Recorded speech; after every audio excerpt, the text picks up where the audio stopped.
Oh, yeah, that's right. This is how we start this off. It's just with awkward, like, how do we start the thing every single fucking time? Until this announcer dude comes in and cuts us off. I know, what an asshole. Last time on Eric Hates Dragon Ball Z, Vegeta was there, and Gohan was there, and Krillin was there, In the and play. Bulma fought a crab. That brings us to now on Eric Hates Dragon Ball Z. Did you realize that you went into Nappa voice? No. At what point did you realize you were Nappa? Because that was... he came in, he stole the spotlight from the regular announcer. Yeah, I guess that's Nappa's voice, is the announcer voice, just talking slower with a little more grit. Now, every time I do those, I think of how I'm going to put the music to it, and like I try and shoot for exactly the 26 seconds that the song is. Oh, that's And so I was cool. like trying to drag it out, like, and then this is the part where the drums kick in. But then I realized in thinking about it as I was doing it, I was taking more time to think, and so I don't know how I'm going to fucking fit that all together. It's just not going to work. The tragedy of being the composer / co-host. It's dumb. It's a dumb problem to have. Welcome to Eric Hates Dragon Ball Z. I'm Spencer. I'm John, and today we're going to go over episodes 61 to 65 of Dragon Ball Z. These episodes are probably some of my favorite, honestly. Of the entire show? Or Of just the what we've covered entire, so far? specifically some of the last ones we get to. Oh my god, I love them. There's some stuff. Episode 61, the American title is Hidden Power. The Japanese title is The Great Battle Approaches. Ginyu's Special Corps takes the stage. I know it's core. I say that every time. Well, it's got a P and an S in it. How do I know. you not say yeah, that? exactly. I don't know if it stands for... Anyway, I think Ginyu Force... I think in Japanese... I mean, somebody please, if they know, correct me. I think in Japanese, it is Ginyu's Special Corps. And the Americans got that, and they're like, well, this is dumb. How can we communicate the same thing in less words? Because we're Americans, we abbreviate everything. Yeah. Ginyu Force, done, next. Moving on. Let's shorten They did it with Goku's name. The Son Goku. They're like, let's just cut out the Son. That's too confusing. Nobody knows what Son is. So, all right. So, yeah, I think you're onto something there. My title for this, forgot I wrote that. Go ahead and give the Japanese title again, and I'm just going to add on to it at the end. Okay. The Japanese title is The Great Battle Approaches. Ginyu's Special Corps takes the stage. Guest starring Goku's butt cheeks. Shit, that's this episode. Oh That's this my episode. god. Yeah. It opens with the craziest panning shot that I've ever seen in anime, as Gohan and Krillin head to Guru's place. I can't remember exactly what it is, but I just remember being blown away Yes. by this shot. It's a pretty damn good shot with Krillin and Gohan flying. Gohan turns to Krillin and says, it was whether or not Gohan's hidden power can really beat Vegeta. And I think Krillin doesn't know. He's also wearing a cute little backpack, which kind of helps show how he's able to transport the Dragon Balls. Without they don't mention it at all. He's just got a cute little backpack. I didn't even notice that. It cuts to Goku Yeah. in his ship, and he's stronger now. And he like hits himself and starts beating on himself. He's like, I feel light as a feather. He's just a strong guy. He's training in 100 times gravity, and he's like an absolute god now Yeah. in 100 times gravity. So He's like acrobating all over the place 100 times. Yeah. but he stinks really bad. So Yeah, so he takes a bath. he goes over to this door, this mysterious door in the spaceship that has 4 letters down the side of it that just say bath. So Goku doesn't get confused. Good on Dr. Briefs. He also, after his bath, he goes to get a refreshing beverage. Oh my god, it's this weird like 80s special episode, don't do drugs kids moment, Yeah. where he goes to the fridge because he needs something to drink. I can't remember, but he like rummages around the fridge. He pulls out a can of beer, and it's like perfectly in frame and beautiful. And he's like, I can't drink that. And so he puts it back in and grabs some a sports drink. That's Sports right. drink. That's much better for him. This episode is sponsored by Sports Drink brand Sports Drink. It's much less filling and tastes great. That's what he says. Yeah, exactly. And also Goku's naked. Can't forget that. That's important. It does cut to Krillin and Gohan, and the way they sense Vegeta is really cool because it does like really this fade kind of thing with Vegeta's face. It's got like a chroma layer or something. It's really neat. I enjoy that quite a bit. And Gohan's terrified because Vegeta's found them, catching up to him. I think Krillin says he's gonna. Yeah, he says, I'll take it. You get to Guru, get your power up. I'll hold off Vegeta. Right. And Vegeta literally flies through Krillin like it's nothing. Mm-hmm. And he moves so fast that when he lands, he smokes. Smoke comes off of him. That's how fast he was fucking flying. And then your favorite moment in Dragon Ball Z history happens. This. And then Vegeta is just talking to Krillin, giving him some Vegeta shit. He's like, you thought you were smart and you got rid of my ball. And it cuts to Vegeta from the side. And from the side, he's got a finger up on his right hand. And I'm like, okay, it can't be his pointer finger because it's got like a line there. So is he flipping him off? I think he's flipping him off in this shot. That's weird. I don't... And then it cuts to a front shot of Vegeta, and he's totally fucking flipping him off. It's just boom, the capital finger right there, fair and square, right in the dead center. And you're like, what? And it lasts for a really long time, him holding this gesture while he's monologuing. It's kind of ridiculous. It's awesome. It's my new fucking phone background, and I'm serious. It's amazing. Now. He holds it for a really long time. I'm very concerned about where he learned how to do that. Or if it means something different for Saiyans or the Freeze Force or whatever. No, there's no way. He's been watching Earth TV and he's like, that's a good idea. But Gohan does make it to Guru's house and he gets in there. Nail appears for the first time, like maybe by name. Episodes. I think you've seen him before, but he shows up again. And I'm feeling like at this point I'm feeling pretty tense. There's a legit tension because I can't remember if Vegeta stops Gohan from getting his power up from Guru. I don't remember what happens. I'm hoping that Vegeta doesn't get there in time. Guru touches Gohan's head, Gohan's little tiny baby head, and does the same thing that he did for Krillin.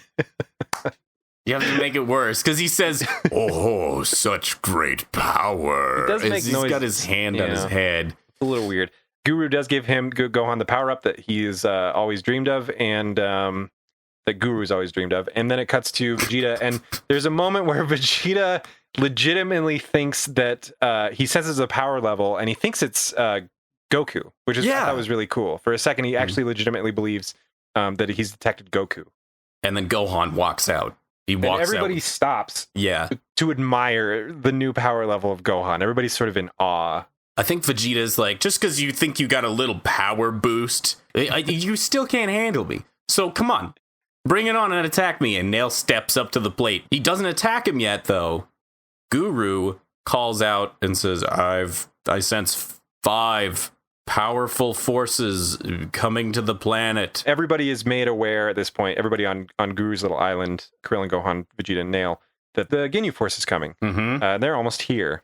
It's cool that Vegeta legitimately seems like scared of them. Like it's a weird moment where pride doesn't get in his way. He's like legitimately like, you don't understand the Ginyu Force, they're going to kill us all. Yeah. He goes from being typical ass Vegeta that we've seen 96% of the time to being genuinely like, oh, and so he starts bargaining. He starts going through the stages of denial. He starts bargaining with everybody. It's actually really fun. It's one of the more fun shades of Vegeta. It is. To see him try to like pull a plan together and like, battle strategy and what's best and like do anything he can. It's pretty cool. To get what he wants, including switching sides.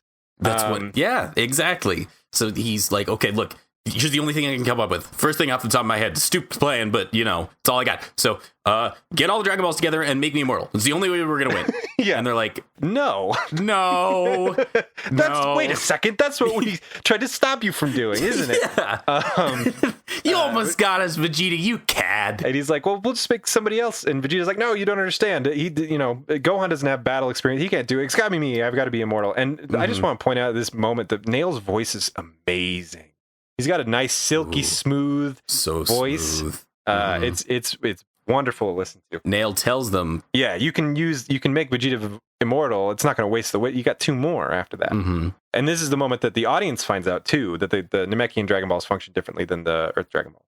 Yes, I have to throw this in there before I forget. As soon as Vegeta realizes that it's the Ginyu Force, there's a music sting in the background, and it's the same exact music sting that's at the very beginning of the Zerg campaign for StarCraft. When you first start up the game of StarCraft, it makes this sound. It's the same sound. And I think I mentioned in not the last episode, but the one before that, the BFG 9000 sound from Doom. It's like a Hollywood producer's pack of just pre-created sound effects.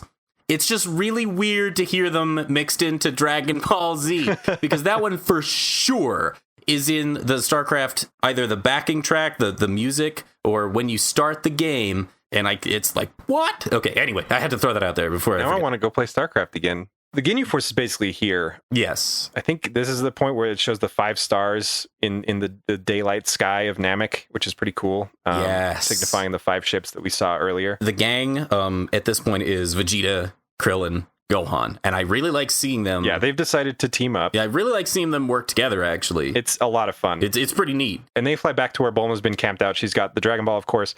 She's a freaking smartest person on Earth, and she's decided to stop the Dragon Ball from rolling by tying it to a string. And attaching it to her ankle. Yeah, and attached to her ankle, yeah. And like instantly, she's just sitting there, and as soon as it pans over to her, she gets yanked because Krillin shows up and just nabs it, and they're just gone. And then it cuts to the Ginyu Force's landing sequence, which is like, I was surprised at how straight this was played. It's super good. The music and everything, just like the entire sequence, like it's legitimately almost creepy. Like you're feeling this sort of tension that like, oh no, these are the real deal. Even more so than Frieza. Like Frieza hasn't gotten a moment like this, which is crazy. And then they land, they come out and they face Frieza, and the Ginyu Force does what they're best known for, and they start posing. They're basically alien Power Rangers. Yeah. And it is funny, but it does undercut any sense of tension that was present in the moments before this. Yeah. There's horrible epilepsy warding across this entire sequence, because every single one of the 5 gets like a 10-second sequence where they say their name and do a special little pose. It's so long. I think there's more time developing the Ginyu Force's pose sequence than there is developing Nail as a character ever. Ever, yeah. It's just ridiculous. There's even a part where like the frame is bordered by like this rose pattern. Yeah, it's like a border. There's like chimes play. Oh, it's beautiful. Like it's beautiful. It's so fucking weird, but it's so perfect. It's at this point. This is the moment. I might have mentioned this last episode, but this is the moment where I went, "Oh, they've figured out their ratio of seriousness to goofiness." Like they finally, the show was having a total identity crisis previously, but now they figured it out. It's like 65 or 60% serious, 35 or 40% totally fucking around. Yeah. And they awesome. Nail it. They nail it. The thing that saves this sequence for me, not that it wasn't entertaining, but again, I did like more tense arrival of there. The thing that saves it for me is that Frieza reacts how we're reacting, the audience. Yes. He's not taking any shit. He acts super surprised and dumbfounded that this just happened. Frieza blushes, actually. Yeah. It humanizes Frieza. It's weird. It's weird. It's crazy. Now I'm sympathetic to Frieza. And on that stunning note, the episode ends. Episode 62. The American title is New Ally, New Problem. The Japanese title is Goku on Final Approach. Smash through Frieza's dragnet. Smash through Frieza's dragnet? Yeah. That's a post-hardcore band album title. Smash through Frieza's dragnet? Yes. That's such a specific joke. My episode title is the one where Vegeta loses a popularity contest. I'll explain it. So it starts with a quick briefing between Frieza and so it starts off with the Ginyu Force. The Ginyu Force. They have continued holding this pose. Frieza tells them, "Look, you're gonna have to go kill Vegeta." And Guldo has a flashback. It's so weird. It is so weird. We should explain who the Ginyu Force is, because so far we haven't said who they are. So it's 5 motherfuckers. There's a leader, is a purple, spiky, weird guy. Kind of looks sort of like Frieza. Tall, muscular-esque. He's Captain Ginyu. Arguably the most normal looking of the bunch. Yes. Following him, there's a short, about Vegeta's height, red Australian guy with really big, long white hair. White hair, yeah. It goes all the way down his back. And his name is Jice. Jice, that's right. to counter that person, there's a really tall, buff, lizardy looking alien gentleman, and they're blue, and their name is Berta. And they talk like this, I'm Berta. With flaming red eyes, and he's super tall. And then there is, they look like a professional wrestler. It's just a human dude who's really tall, and they've got like a little tuft of hair on their head, like a patch of grass. It is bigger at first. It's a bush at first. It will get hedge trimmed later, but it's yeah. Then their name is Raccoon, and they sound, and I remember this from an interview because the person who does both Jace and Raccoon's voice is Chris Sabote. No way. Yeah. Wow. Imagine that. He was going through all the different voices that he does, and that's how I know all these voices. He was like, yeah, Jace is just Yamcha, but then also from Australia. And then when he gets to Raccoon, he goes, and Raccoon is, and I don't know if I can say this anymore, he's a special individual. Over the years, Raccoon and the different dubs, and through the different video games, Raccoon just gets more and more dumb to the point where now he's just... I want to go like play Kakarot really quick just to see if he's like the ultimate, because it is stereotypically like he is the dumbest. He just has that voice of a very stupid individual. Goes like this. Exactly. Yeah. They use very often. It's like it's insulting to the right person. How about that? But he does sound like that. Finally, there's a very short and squat, about the size of my shin bone, little green guy with 4 eyes. 2 are at the very top of his very bulbous head. I don't like them. And 2 are in the normal place. And his name is Goldo. He is focused on like a lot in this episode. Mm-hmm. Like a weird amount of character development compared to the rest of the Ginyu Force. The only character development. Nobody else gets any at all, actually. And some of them hang around for a lot longer than Goldo. Anyway, he has this weird flashback right when they're introducing themselves to Frieza, debriefing with Frieza. And he has this flashback to Vegeta on the Frieza planet, that big fortress building that he was at when he was originally healing.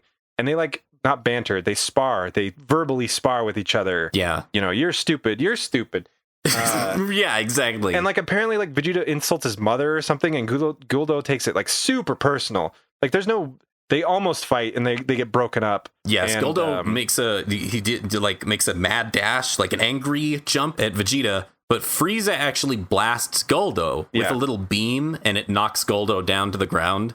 And Frieza says, "Come along, Vegeta, we have a planet to conquer, some Frieza shit."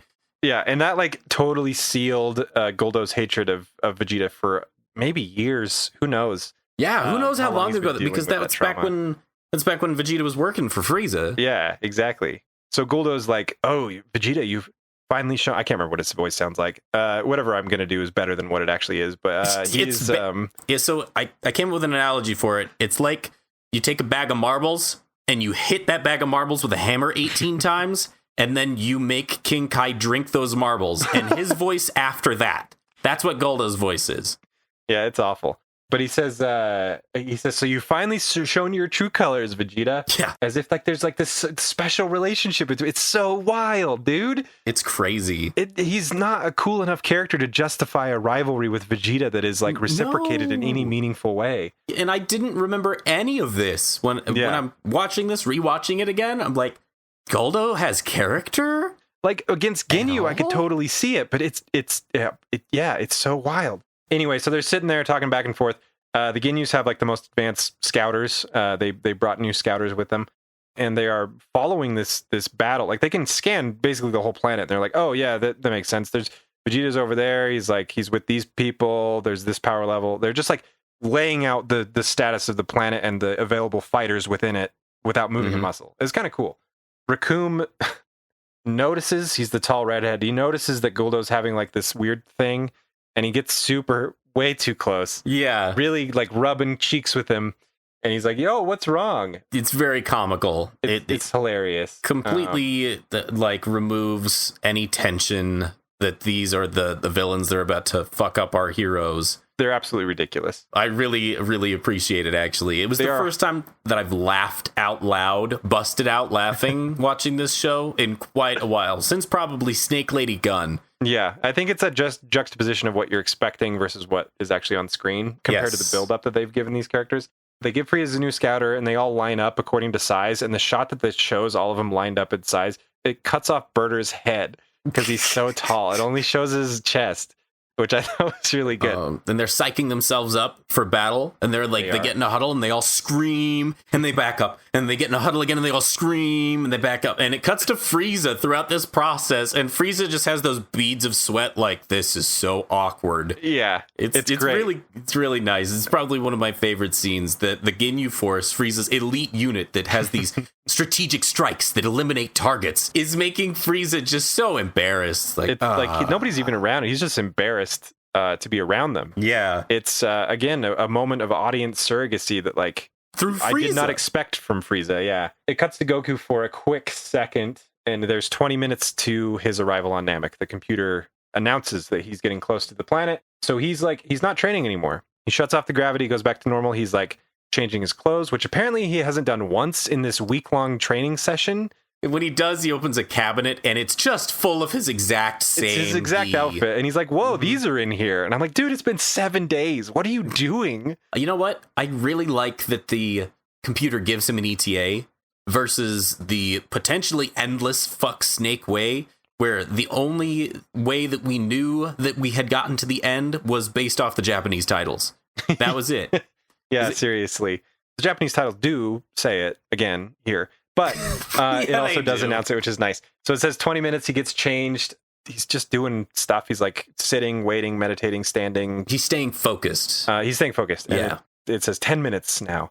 So I thought the entire sequence is going to go down to 0, but this 10 minutes is a very long 10 minutes. It cuts away from Goku, and we don't see him again for a while. It cuts back to Vegeta, Krillin, and Gohan, and they've got all 7 Dragon Balls, finally. And Krillin has a last-second change of heart, a realization, hey, you're a villain. This could go super wrong for us. Don't summon the Dragon Balls. And Vegeta goes, what? You're crazy? And before they even have time to get into it, the Ginyu Force is on top of them. All 5 of them are now there between our heroes and the Dragon Balls. I think Vegeta calls Guldo out, and Raccoon grabs Guldo's head just as Guldo's about to charge at Vegeta. He's like, nah, hang on, we didn't divide this up yet. We don't know who's fighting who. Yeah. Oh, yeah. So Vegeta calls Guldo a freak, and that's what sets him off. That's what Guldo runs after him. Does Vegeta have a Dragon Ball in his possession, or does he go grab one? So he has one. Okay.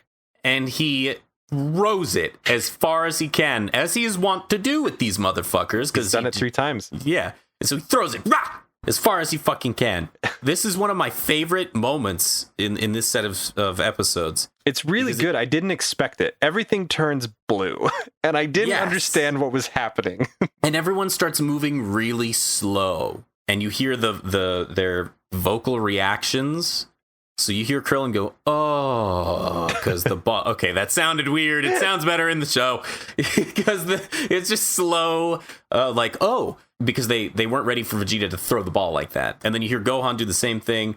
Super tall one whose head got cut off in one of the previous shots. Burter just zap flies. That's why everything else is moving slow, because Burter is so fast. Time is going normally for Burter. Yeah. Flies and catches up with the ball, grabs it out of the air, and flies back. Time is still moving slow for everyone else, and I love how they illustrate this. It's really cool. It's really everything cool. Being tinted blue and them going slow. I love that. It goes back to normal speed. Everybody's shocked that Burter was able to do that, move so fast. I believe Krillin has 1 other Dragon Ball, so they had 2 in their possession, and the 5 were on the ground that were now behind the Ginyu Force.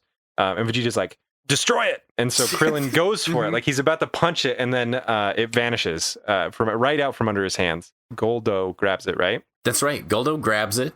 Guldo can freeze an instant in time, and we'll get more into that in the following episode, which is probably my second favorite episode of this show. But anyway, we learn at this moment Guldo can freeze an instant in time, which there's this show called Dragon Ball Super. I don't know if you've heard of it. And there's a character in it named Hit. Hit has the ability to time skip, freeze time for 0.1 seconds. That's his big power. He's like a legendary assassin in an alternate universe, and he can freeze time for 0.1 seconds. And that's so fucking powerful that he is a legend. It's only myth that he can even do this. So Guldo being able to just do this feels a little weird, having that future knowledge. But then again, I don't think the comparisons really equivalent, and we'll get to why in a minute. It's great. It's good. Anyway, the Ginyu Force, then they decide to divvy up who is killing who, and they do that by having a 4-person game of rock, paper, scissors at the exact same time. My God. Spencer, explain to me how you win a 4-person game of rock, paper, scissors. How? I don't know. Either you wait until one person has rock and the rest have scissors, or you do a process of elimination, but I don't know how that would even work. But they do it. I think they know what the problem is too, because they do it again and again and again and again and again and again. And also, rock, paper, scissors is a universal game that everybody knows how to play. Yeah, and it's the same 3 objects. It's the same 3, yeah, exactly. Perfect. It's not space rock, paper, scissors. It's just rock, paper, scissors. It's a very long game. And we don't actually see the outcome. I don't think it ever shows the outcome. They just eventually stop. So maybe they just get tired of it. Not tired of it. They love it, actually, because they do it again later. Yeah, they love this ridiculous But maybe there's thing. a limit that they've imposed on this game of theirs, because they do eventually stop without coming to any real outcome. But it's decided that I think Raccoon is going to fight Vegeta. Yeah. And then Goldo is going to fight the humans. Yep. Or Gohan and Gohan. Vegeta actually gives Gohan some advice here, which is kind of cool. It is. Hang on. I just want to make fun of Guldo for 1 second. Oh, please go ahead. We know he has the power to freeze time, and he doesn't win the game, the rock, paper, scissors game.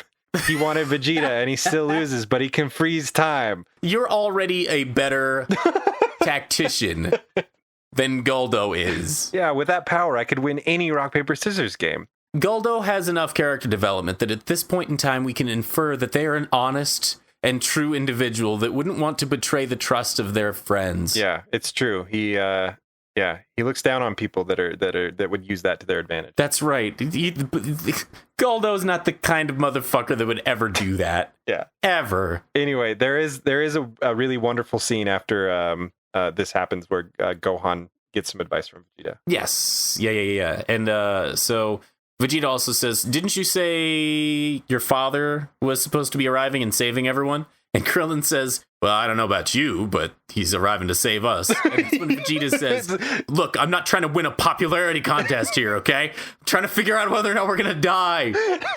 I love them together. It's so good. It's really fun to have these characters bounce off of each other and not just have imminent death between them. I think all the Dragon Balls are being just levitated by Captain Ginyu for no he doesn't explain. Oh, I can't wait. Does The it. next episode's great. So he's just levitating them and he just takes off. He's like, take care of these assholes. Yep. See you later. And he flies off with the Dragon Balls. So first up, it's Goldo versus Team Earth. All the other remaining characters watch as Gohan and Krillin unleash their power because they've been hiding it this whole time. Yep. And they're watching on the scouters and they're like, oh yeah, it looks like they got some shit. And Goldo is like, oh no, I wasn't ready for this. Gohan and Krillin jump into the air and launch a blast at Goldo. And the last shot of the episode is Goldo sweating bullets like, oh, I wasn't ready. Yeah, the battle to come has absolutely no tension because Guldo's just gonna die. Apparently, oh my god, it's so good. This is my favorite episode. Actually, I take it back. My previous, obviously, it's Snake Girl Revolver Head. Right. That's what it was. But this is my new absolute favorite episode of this show. It's amazing. It's amazing, and it's not good bad in the way that Snake Girl was. It's less jarring, I suppose, but it's wonderful. It's so fucking good. It's episode 63. The American title is Goldo's Mind Binds. The Japanese title is Super Magic or Just a Trick. Mr. Gerd is angry. like the ailment? I think so. Or gourd. Wow. Maybe it's supposed to be gourd because he does kind of look like isn't gourd a vegetable? Yeah. Yeah. I like Mr. Gerd so much better. My title is Space Yajirobe loses a few pounds. Yeah, Space Yajirobe's very good. Episode starts off, and I'm gonna take over a bit because I love this so much. Episode starts off where it left off. Team Earth jumping into the air and then firing some blasts down at Goldo. And Goldo does his time freeze, but this time we get to see it from Goldo's perspective. And the way it works is Goldo freezes time, but only as long as he can hold his breath. So he fucking holds his breath and freezes time and sees these blasts. And in his head, we hear his inner monologue, and he's like, oh, shit, I gotta get out of here. And so he starts just running away from the blasts and then goes, right, breathing. So he breathes, and then time unfreezes, the blasts hit the ground, and we get Gohan and Krillin's perspective, like, oh, where did he go? Holy shit, this guy can freeze time, he's so fast. But we realize that he's just like a regular fucking dude who can freeze time. Krillin fires a Kamehameha, which I thought was pretty cool, because I think he does this one other time in the series. Yeah, maybe, it's not so very far. often. It is cool. I really like the reappearance. It's really cool when he does that. So Goldo freezes time again to escape the attacks. And as he's running away again, he goes, I should have joined the Ginyu Fitness Club last year, but no, I had to join that stupid chili burger diet. I know. What the hell is that? What the fuck is this? And he's running away, and he's so out of breath already. All he's done is run like 40 feet away. It takes so much out of him. And he can't deal. He's just a regular fucking guy who can stop time by holding his breath. The remaining numbers, the three that are still there, blue guy, red guy, and buff guy, are like, look, we're going to kick you out of the Ginyu Force if you can't handle this. And Goldo's like, no, I got this.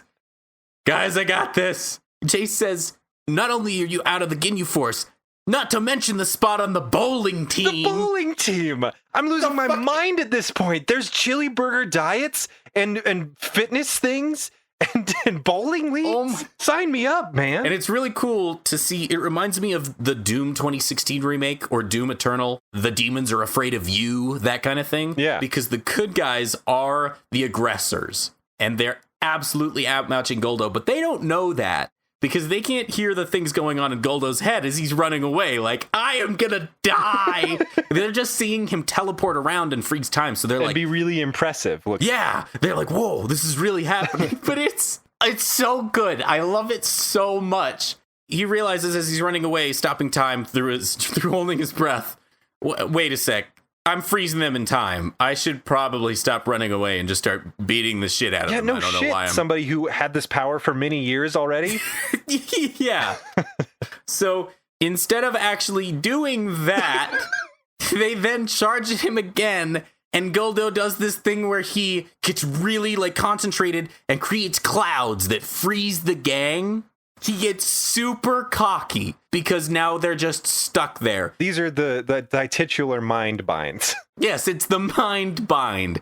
And it cuts to Beefcake Ginyu member who says, wow, he must be getting serious because he's using his mind bind. It's pretty rare that he does that. And I'm like, Goldo probably needs to use his mind bind to open a locked door that he has the key to. Like, Goldo at this point has not proven himself to be effective in any way, shape, or form. But he gets super cocky. He's got him in the mind bind. It's the equivalent of Krillin doing a solar flare on somebody, because Krillin has done a couple successful solar flares. Mm-hmm.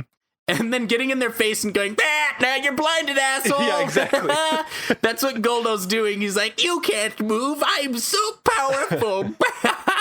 And this was what sold me as this is my favorite episode. Goldo's attack is to gather up tiny little pebbles and fire them like a leaf blower at the bound team. And they're just mildly inconvenienced by this. Yeah. It doesn't harm them. They just bounce off of them, and they close their eyes, and they're okay. So then he goes up to Gohan. Goldo waddles his ass over to Gohan. He's kind of pudgy, and he starts punching Gohan. But his punches and hits are so fucking... It's like nothing. They're baby shit. Gohan doesn't care at all. And then he's like, you can't handle me. And it's like your big brother saying, stop hitting yourself, right? It's like that level of... Oh my God. And he goes to Krillin and he starts doing the same thing. You can't handle this. Then goes to the other Ginyu Force members. They're like, can you like kill him now? And Goldo has to stop playing around. Yeah, it has to stop and really like, okay, all right. How do I actually kill them? And he's really winded after just punching these totally still people with these baby hits. He has to stop and take a breather. He's like, okay, how do I actually kill him? because they didn't think I was going to actually have to kill somebody today as part of the Ginyu Force. So how do I kill him? And he finds a tree, a really tall, thin tree. He popcorns it. Yeah, he popcorns all the little branches off the tree and turns it into a big spear. Somehow, I guess the members of the Ginyu Force train in the art of woodworking. Yeah, spear building. The whatever. woodworking club, of course. Tuesdays after bowling. Yeah, of course. That's right. Duh. So he creates the spear. He's about to launch it at Krillin. It cuts to King Kai's planet. Yeah. So right before this, Gohan says, "This can't be the end. I can't disappoint Piccolo." And then it goes to King Kai's planet, and like Piccolo, dead, meditating next to a tree on King Kai's planet, senses that. Yes, Gohan is in trouble, and it's kind of it. Like a big wind emits out of Piccolo, and then King Kai is like, "That's what you call breaking wind," or some shit. So that's what he says, right? And then in his mind, in King Kai's mind, he has this inner monologue where he like consoles Piccolo, and it's like this nice moment between them, except it's not between them because King Kai doesn't say it out loud. He makes a fart joke instead. Yeah, that's right. So Goldo's got his spear. He launches it at Krillin. Specifically, he's like, "Who am I gonna kill first? I guess it's gonna be you, Baldy, because that bald head of yours is just like a giant, shiny, bald target. You're bald." And he shoots the thing. And out of nowhere, there's a gunshot sound, and a thin blue ribbon shoots through Goldo's neck. It's great. And his head falls to the ground off of his body, and Vegeta appears. It breaks the mind bind, so Krillin's able to slip out and not get hit by the spear. And Vegeta has a nice little conversation with Goldo's detached head on the ground for a minute. It's no problem for Goldo. Goldo is probably like my third favorite character because of this episode. I'm serious. I'm serious. I have no idea how I missed all this before, but he's so fucking It's great. cool. My note is Vegeta decapitates Goldo, and Goldo's kind of fine with it. He is. He's just like, but I'm a member of the Ginyu Force. And I love that Berter and Jace, by the way, this whole episode have just been having this lovely banter. I think Ricum's in there too. Uh-huh. Yeah, Ricum's in there too. Yeah. They start making bets about whether or not Goldo's going to live, and that's right. Ricum says, "I'll bet this," and he pulls out a chocolate nut bar from inside his armor, like from where his pecs are, just like pulls it out. And then later on, Berter takes it from him. It's amazing. Yeah, because it's part of their bet. I bet you Goldo kills him within a minute. And then Berter's like, "Well, it's been a minute. Give me that candy bar." Yeah, and he does. Raccoon pays up. He does. He's like, "Oh." Really, Goldo is just the master. He's a master at making people believe that he's super tough and strong. But he's just not. He's just some fucking dude that can freeze time. He's an inept con man that has somehow... He's Yajirobe. He's Space Yajirobe. Yep. Except he has more powers than Space Yajirobe and character development. Yeah. I love him. I love Goldo. After Goldo dies, everybody in the Ginyu Force is more concerned about the fact that they're going to have to come up with new poses to do. That's right. Rather than the compatriot just died. They don't really care. You know how long the captain worked on those poses. Yeah, the choreography. And I believe them. After the amount of time that the show has spent showing us all the poses and everything that they do, it's a lot. I mean, it's a lot of time that they've dedicated. I'm not saying I don't get it. Just saying the concern is a little bit misplaced. And then at the end, they do rock, paper, scissors again to find out who's going to step in next. And yeah, I think I'm done. I think I quit the podcast now. That's the end for me. Leave on a high note. I'm excited for it to get better from here because I feel like it can only go up now. The show or the podcast? Yes. Your turn, because I just took over that one. So, all right, go for it. Let's see what I can do here. Episode 64. The American title is Rikum Unleashed. The Japanese title is The Savage Riakum. He's bad. He's strong. He's outrageous. Wow. Yeah, it's a all right. Really good title.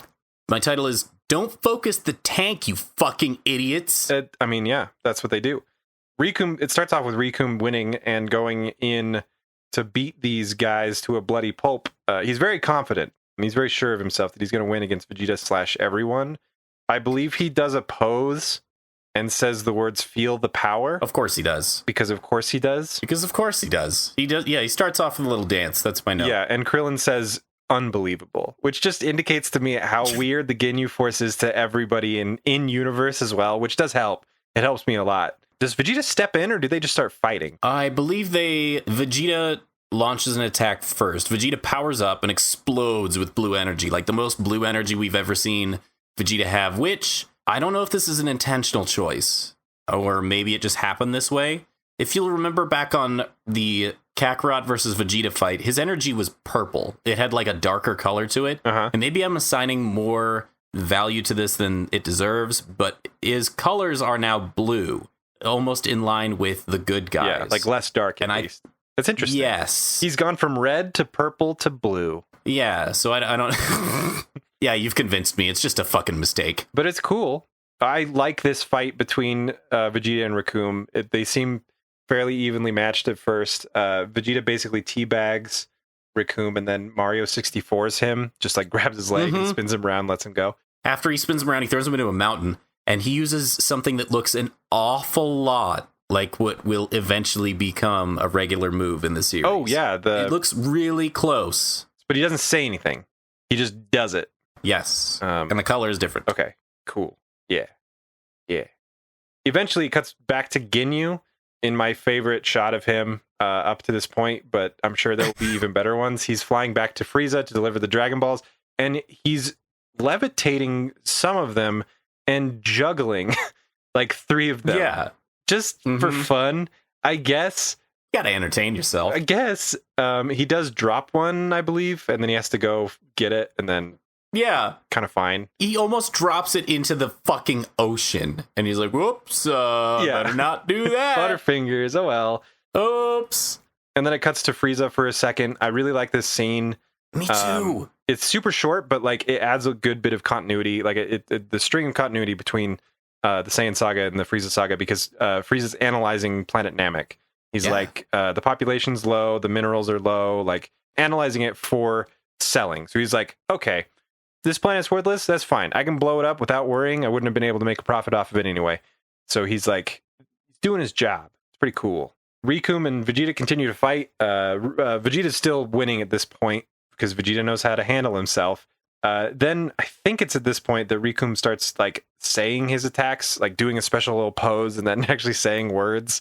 The first one, I think he's saying Recoome Boom, but I could be wrong. The first one he uses is called the Recoome Kick. Okay. And if you'll remember back to when we talked about the Goku versus Vegeta fight, we joked that if Vegeta had just named his punches and kicks, he would have been doing better. This is that. This is the proof. The proof is in the pudding. Exactly, in the Pudding Popcorn episode that we're watching. And so the Recoome fucking says Recoome Kick and just slams his kick into Vegeta. Is this the kick that sends Vegeta into the water? His Recoome Boom is the next thing that he does. It's his next genius attack, which is just an elbow drop, but that's what blasts him into the water. And as soon as Vegeta enters the water, just like with everyone that he's fought, Recoome's convinced that he's killed Vegeta, basically. I don't know why. Every time Vegeta falls in the water, the guy's like, well, I guess he's dead. And Vegeta just torpedoes his way after a couple seconds back into the fight, which is great. During this whole sequence, the getting blasted and punching each other and stuff, Vegeta's armor starts to break a little bit here and there, and Recoome's uniform starts to get more scratched up. His hair like starts to fall off, basically, like just get blasted off into chunks, which is really kind of a cool thing. Yeah, so Recoome's armor is totally off at this point. All of his armor has been blasted off. He's just got like this undersuit kind of thing, like a black, and it's even like it's got a very obvious hole on his ass. That's like one of the most famous outfits in all of Dragon Ball Z, because everybody's attention to detail when they make a Recoome model has to include that. The ass crack. The ass crack, yeah. So Recoome, after Vegeta spears Recoome out of the water, Recoome plays hurt for a second and then absolutely buries Vegeta in the dirt, like throws Vegeta straight down, and it impacts him into the ground, so only his legs are sticking up. Like if you jumped off the top of your house into snow. Yeah, and he says he looks like a vegetable ready to be picked. I'm pretty sure that's the line. It was a bit on the nose for me. I was like, his name's not that good. Yeah. Come on. He plucks Vegeta up from the dirt, and Vegeta spams a blast into Recoome's face, and that's what blows off his hair. The rest of his hair, yeah. It's great. Yeah. It's really fun to watch that, like, watching them get more battle damaged. It's a lot of fun. And then it cuts to Goku really quick at his spaceship anyway. It's a repeat of one of the approaching to Namek shots that we've seen already. And this is after the 10 minutes thing. It's been a while, but it's still in the show. So Vegeta gets up and he's doing the leaning over because I'm bleeding and I'm almost dead. Yeah, they're both Vegeta bleeding thing. at this point. And Raccoon is like, he's bleeding, but he's fine. He's showing absolutely no signs that any of these attacks are slowing him down whatsoever. Raccoon has the stamina of a Viagra gazelle. And he's just ready to go. And so he charges up his ultimate move, which is his eraser gun. It's weird. It's one of the moves that I know, but it's such a minor character. It's weird how famous it got. At the last possible second, Krillin comes out of nowhere and hits Raccoon as he's blasting this eraser gun, and it looks like it, instead of his mouth, it comes out of his nose. Yeah. Because it still blasts. Yeah, so the Raccoon eraser gun is a mouth beam, because of course it is. Yep. And Krillin kicks him in the jaw, which closes his jaw over the beam, and the rest of the beam blasts out his nose. So this is the first instance of the nose beam, which means the only facial orifice that we haven't seen a beam come out of is ears yet. I'm really looking forward to the ear beam. The ear cannon will be a good day. There's a huge epilepsy warning. Yes. After the eraser gun explodes, it's ridiculous. There's so many explosions from that. But a really cool effect is it creates a sinkhole in the water, like a blast below the water. And then afterward, you can see it like swirling, making a whirlpool, which is really kind of cool. At this point, Krillin's kick dislodged a lot of Riku's teeth. So now he's almost bald, almost naked, and almost toothless. Yeah. But it's okay because Rikum says he knows a good dentist. Yeah, I'd be more pissed off, but I know a really good dentist. Rikum isn't pissed off about losing his teeth. Rikum asks the other two members, the red guy, blue guy, do you care if I kill Krillin now? Because he kicked me in the face. And the other two are like, well, as long as you buy us lunch for the rest of the week. And then Raccoon turns around to Krillin and says, okay, now I'm pissed. But he's not pissed about his teeth because he's got that dentist. Pissed about the lunch. The whole Ginyu Force has very weird priorities, like very strange. Raccoon kicks Krillin once, and Krillin flies 1,000 miles away and lands on his stomach, and he's done. He's like still alive, but he's done. Here is my thesis statement on Krillin. Okay. Because it comes up at this point. I figured out why I and probably a lot of other people dislike Krillin. And maybe it'll help you to get why people don't like him. So it's at this point that Krillin gets kicked, and then he just gives up. And he has these moments where he just kind of gives up all of his will to keep going. And that is the complete opposite of what pushes the show forward, of what the show is about. The show is always about breaking your limits, being better than you think you are. And Krillin is the antithesis of that. He is like the best wingman in the world, but also the very first person to give up every single time. And that's probably why so many people are like, you know what? Krillin's a little bitch, blah, blah, blah. Because he's really not that big of a bitch as long as things aren't looking grim. But as soon as things start looking bad, he's the very first one to throw in the towel. Oh, yeah. I mean, it sucks to watch him, not try to stand up and fight. I think he's a very realistic human character. Yeah. Because in context, like, I get it. Hearing him say the words just kind of sucks. Like, I wish he would get up and save the day. It's not his show, though. But this is coming after watching Vegeta get taken down. Because Vegeta's down, too, at this point. Mm-hmm. So I get it's very real. What he's saying is coming from a place of logic. He's not wrong at all to say it. Yeah. I'm just saying he's the most relatable. Oh, yeah. And that's part of the reason why I like him. Yeah, I totally agree with you on that one. And not just because I'm also bald. It's a little bit. But yes, it is a sucky moment for Krillin. And then that's it. Gohan is left on his own. Vegeta's down. Krillin's down. Goku's not there yet. And it's Gohan versus Raccoon. Episode 65, the American title is Let the Battle Begin. The Japanese title is Don't Die, Gohan. Goku finally touches down on the battlefield.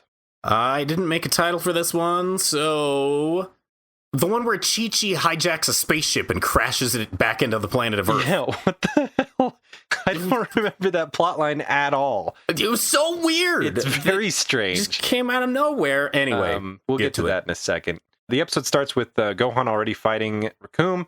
He's got some sweet backflip moves. He's really ducking and weaving and doing his best, but it's not quite enough. Raccoon has no problem hitting a kid. Nobody does. I mean, nobody does. Nobody does. Gohan uses a Maseko against Raccoon. Is this the first time of that happening? Did he use it in the Saiyan Saga? I think I honestly he did. can't remember. I think we questioned where he learned it. I think he did it, and then we were like, where did that come from? Okay, so this comes up again.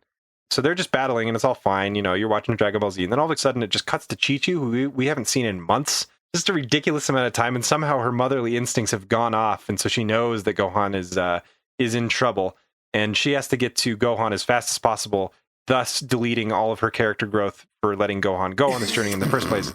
But she hasn't said a line in a while, so we'll throw her a bone. She immediately takes off to Bulma's house. Actually, she's there. I think she's there. She's hanging laundry with Bulma's mom / Bulma's stepmom. We may never know. She runs over to Dr. Briefs, who's just finished building a second ship that looks identical to the one Goku took, except it has a red 2 at the end of it. A big red 2. That's it's the second one. Yeah.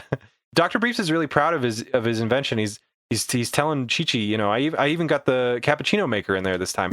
Yeah, that's right. But Chi-Chi doesn't, she just jumps on board, starts hitting buttons.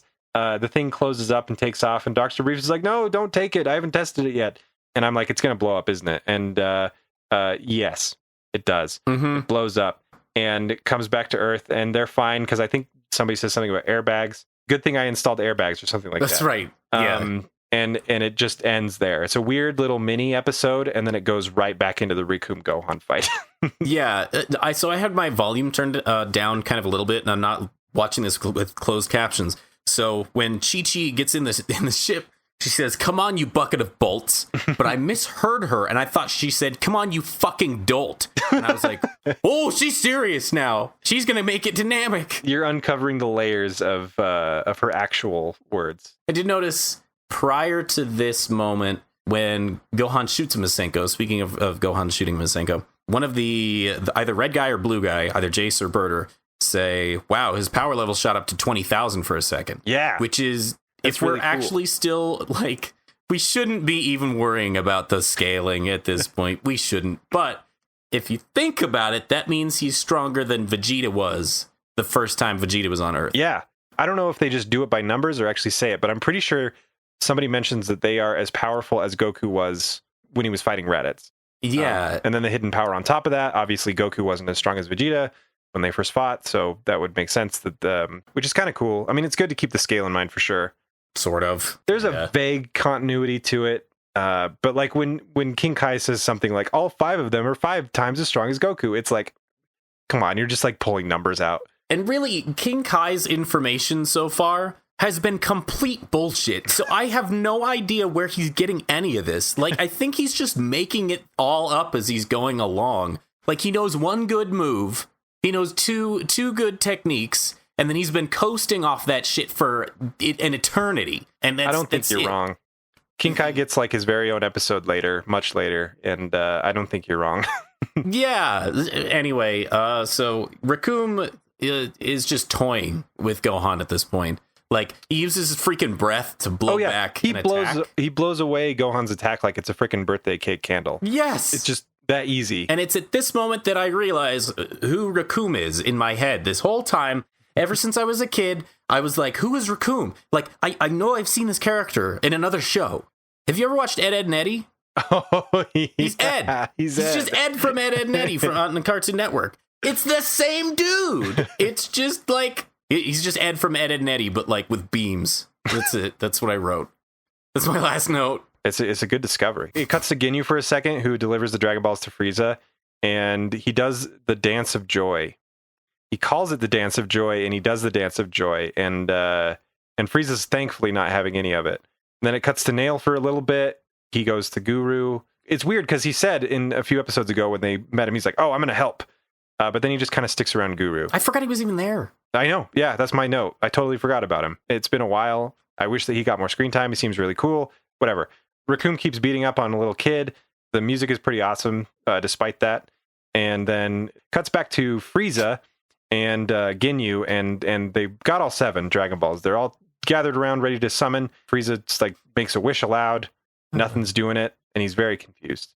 At this point, I guess because he didn't have a scouter up at this point, and he's learned a lot since then, he detects Guru's power. And he like makes the connection that like, oh, one of the Namekians I killed said something about needing a creator for the Dragon Balls. I bet this dude will know exactly how to do it. So we got to go get him. We got to go get Guru and figure out how the Dragon Balls work. So he goes and does that. My second favorite line of the podcast ever is one that you just said a minute ago. The music in this part is awesome, despite the fact that he's beating a child. I don't know why, but I'm like, maybe that's why it's awesome. No, I don't think that's why it's awesome. I disagree with that. I want that to be, if we ever do merch, that's a shirt. That line is please. Or just a patch. Oh, a patch is good. I like a patch. Gohan's blood leaks all over the ground. It's really gross. But they're still standing up, though. But he's still standing up. Rikum finally says, like, let Rikum show you your doom. Because he has to have a catchphrase with every move that he says. Yep. And he does. He attacks Gohan, and Gohan's basically dead. And as Gohan's lying there in a pool of his own 6-year-old blood, he senses... I think everybody actually senses that Goku has finally arrived.